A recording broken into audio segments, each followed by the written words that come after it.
శ్రీ కేశవరావు గారు 3 నెలల క్రితమే పోలీస్ స్టేషన్కి వెళ్ళి తమ కాలేజీ మొదలయ్యే సమయంలో పోలీసు ఉంచితే అమ్మాయిలకు భయం ఉండదని చెప్తా ఉన్నారు. ఈ కాలేజ్ దగ్గరే కాదు, పట్టణంలో ఉన్న ప్రైవేట్ కాలేజీల దగ్గర, బస్ స్టాండ్ దగ్గర ఈవ్ టీజింగ్ పెరిగింది. రాత్రి వేళ రోడ్ల మీద బైక్ విన్యాసాలు చేసే వాళ్ళతో ప్రజలు ఇబ్బంది పడతా ఉన్నారు. ఇలాంటివన్నీ చాలా ఉన్నాయి. సెటిల్మెంట్లు పోలీస్ స్టేషన్లో కాకుండా, లాయర్స్ కాకుండా కొంచెం దయచేసి అందరూ మనస్ఫూర్తిగా దృష్టి పెట్టండి దీన్ని. అంటే నేను ఎందుకు చెప్తున్నాను ఈ మాట అంటే, నేను తిరుపతి సంఘటన జరిగింది. అక్కడున్న పోలీస్ శాఖ గనక నిజంగా అక్కడున్న డిఎస్పీ గారు గనక సవ్యంగా బాధ్యత నిర్వర్తించుంటే, బాధ్యత అప్పచెప్పిన ఎస్గా ట్రాన్స్ఫర్ అయ్యేవాళ్ళు కాదు. నాకు ఇది చాలా బాధ కలిగించింది. అందుకని పిఠాపురంలో నేను ఎవరిని కూడా, మీరు అడగండి కలెక్టర్ గారిని కానీ ఎస్పీ గారిని కానీ, నేను ఎవరిని రికమెండ్ చేయలే. నేనేం చెప్పానంటే, నేను ఎవరిని వెండేట ప్రభుత్వం, మీరు గత ప్రభుత్వంలో మీరు పనిచేసి ఉండొచ్చు, నాకు తెలియదు, నేను అన్ని మర్చిపోతున్నా, గతం అంతా మర్చిపోతున్నా. ఇప్పుడు ఫ్రెష్గా ప్రారంభిద్దాం. నేను మిమ్మల్ని జడ్జ్ చేయను. నాకు ఇవ్వాల్సిందల్లా సుపరిపాలన ఇవ్వండి. తన్నా మన అని భేదం లేకుండా అందరికీ సమ న్యాయం చేయమని అంటే, అది జరగకపోతే మటుకు మళ్ళీ నా లాంటి వాడు వచ్చి రోడ్ల మీద తిరిగితే ఎవరికి నిద్రాహారాలు ఉండవు.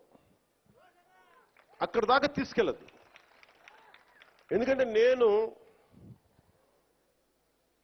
ఒక రౌడీ మూకను ఎదుర్కోవడానికి, గుండాల మూకను ఎదుర్కోవడానికి నేను మొదటి తరం రాజకీయ నాయకుడిని. మొదటి తరం రాజకీయ నాయకుడిని. మా నాన్న ముఖ్యమంత్రి కాదు, మా నాన్న కానిస్టేబులే. నాకు 10 మంది తెలియదు. ఈ వేదిక పైన ఉన్న పెద్ద అధికారులు, ఐఏఎస్లు అంటే నాకు భయం వేస్తుంది. నాకు పెద్దది, ఇంకా నేను చిన్న ఉద్యోగ కొడుకుని కదా. మా నాన్న ఏం చెప్పాడు, చిన్నప్పుడు వచ్చారు, దొరగారు వచ్చారు, ఇంట్లో నుంచి భోజనం పంపించాలని చెప్పాడు. మాకు ఐజీలు అంటే దొరగారు మాకు, మా ఇళ్లలో. ఈ రోజుకి ఇన్ని కోట్లాది మంది నన్ను గుండెల్లో పెట్టుకున్నా, కేంద్ర స్థాయిలో నాకు పరిచయాలున్నా, నాకెప్పుడు అధికారులు పెద్దవాళ్ళే. నాకు లోపల అంత గౌరవం ఉంటుంది నాకు. కానీ గౌరవం నిలబెట్టుకోవాల్సిన అవసరం కూడా అధికారుల మీద ఉంది. ఎందుకంటే నేను ప్రజల కోసం పనిచేస్తాను. అందుకని ఈ బాధ్యతని అందరూ చేయాలి. ఎందుకంటే నేను ఈవ్ టీజింగ్ అనేది నాకు చాలా చిరాకు. నిస్సహాయ స్థితిలో ఉన్న ఆడపిల్లల్ని వేధించడం అనేది మగతనం కాదు. అది మీరు మగతనం కావాలంటే జిమ్నాస్టిక్స్కి వెళ్ళండి. మీరు మగతనం ప్రూవ్ చేయాలంటే దేశం కోసం ఒళ్ళుంచి ఆర్మీలో జాయిన్ అవ్వండి. ఆడపిల్లల్ని ఏడిపించి అది మగతనం అంటే తొక్కి నారత్తిస్తాం, పిచ్చ పిచ్చ వేషాలు వేస్తాం. ఎందుకంటే ప్రతి ఇంట్లో ఆడపిల్లలు ఉన్నారు. తల్లి లేకుండా మనుగడ లేదు సృష్టిలో.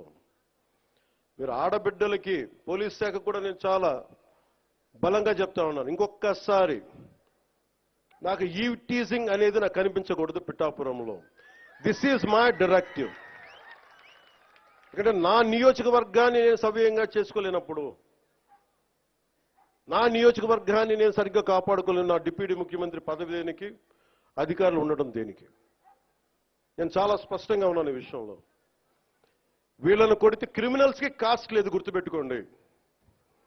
తప్పులు చేసి కులాల వెనక దాక్కుంటే బయటికి తీసుకొస్తాం, గుర్తుపెట్టుకో. కులాల వెనక దాక్కోకండి. వాళ్ళు క్రిమినల్స్కి కులం లేదు, ప్రజాప్రతినిధులకి కులం లేదు. We are very clear about it. చాలా స్పష్టంగా ఉన్నాం దాని మీద. ఈయన కొడితే మాకు ఓట్లు పోతాయి. నేను అధికారులందరికీ చెప్తా ఉన్నాను, సార్ ఈయన అరెస్ట్ చేస్తే ఓట్లు పోతాయి. ఎందుకు ఓట్లు పోతాయి? ఎవరు వెనకేసుకొస్తారు వీళ్ళని? నేనైతే వెనకేసుకురాను. మా కూటమిలో ఉన్న నాయకులు ఎవరు వెనకేసుకురారు. ఒకళ్ళు వెనకేసుకొస్తే సరిదిద్దుతాం. అంతేకాని నిస్సహాయంగా పవన్ కళ్యాణ్ బిడ్డలు బాగానే ఉంటారు, వాళ్ళు నాన్న రక్షించుకోగలరు. ఒక సగటు మనిషి, సగటు క్లర్క్, సగటు క్లాస్ 4 ఎంప్లాయ్, వాళ్ళని కదా సంరక్షించాల్సింది మనం. విఐపి ట్రీట్మెంట్ ఆగాలి ఇక్కడ. సగటు కామన్ మ్యాన్ ట్రీట్మెంట్ పెరగాలి.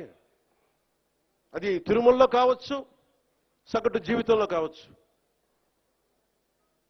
ఇలా కాకుండా కూర్చోబెట్టి పోలీస్ 6 నెలల హనీమూన్ పీరియడ్ అయిపోయింది.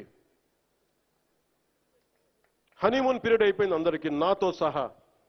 నాకు కూడా ఇంక లెర్నింగ్ కూర్చోబెట్టి రివ్యూస్ అని వదిలేశాను. నేను నుంచో చోట రివ్యూ చేస్తాను, అవసరమైన చోట నిలబడతాం, కానీ రాష్ట్రం అంతా తిరుగుతాం, మన పిఠాపురంతో మొదలు పెట్టుకొని. మీరు నన్ను నమ్మి గెలిపించారు, మీరు నన్ను, నేను మీకు నిలబడతాను, గుర్తుపెట్టుకోండి.